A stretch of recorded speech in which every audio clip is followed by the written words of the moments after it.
Gun violence in Durham is at an all-time high, and it shows no signs of slowing down. The most recent data shows there's an average of 2 shootings every single day in Durham. It's the subject of a brand new WRAL documentary premiering this week called Durham Under Fire. And WRAL's investigative doc reporter Kristen Severance produced and hosts the doc. She joins us now to talk about it. And Kristen, this is such a complex issue. Why did you and the team want to pursue this? Well, Renee, I don't have to tell you this. You know this. You anchor the news every day. We cover these shootings just about every day on WRAL. But all of us agreed, there needed to be a deeper look at why it's happening, what it's doing to families, what it's doing to the community, and really the most important thing, what's being done to stop it. As part of this, we were given exclusive access to the Durham Police Department to see how officers are fighting this rampant and complex issue.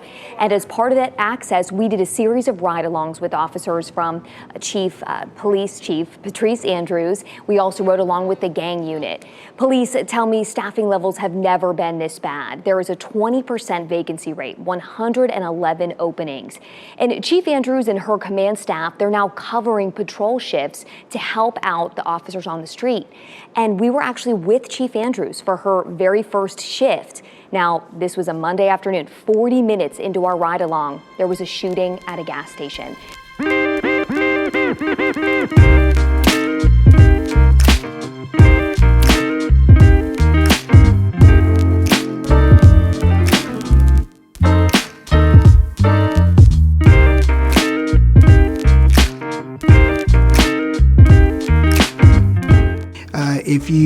If you're just taking what other people say, I don't think that is any indication of what we're doing.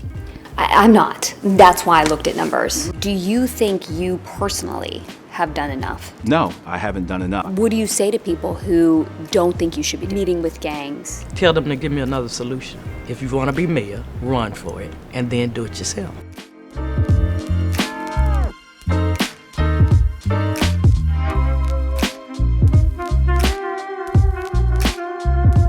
And that's where they were heading, to go get snow cones, and never made it.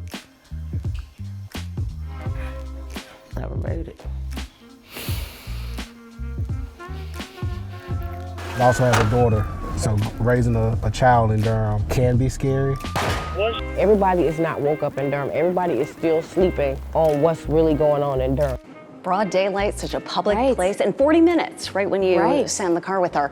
I know you also talked with city and county leaders about all the gun violence happening in Durham. Tell us about that part of the documentary. So we really tried to tell this documentary in 3 different parts, okay? So policing, which we just talked a little bit about, accountability, and then solutions. As part of the accountability piece, we talked to city council members, the mayor, the district attorney about, what they're doing to fight this. Mayor Elaine O'Neill, she's not new to Durham. She's born and raised there. She's been in office, though, just 6 months. She's a former longtime judge in Durham and then a law school dean. And she has been working with gang members. So part of her plan is to work with gang members or former gang members to intervene and really stop gun violence before it happens. It can be easy to criticize a problem. It can be another thing to try and come up with solutions to this, right?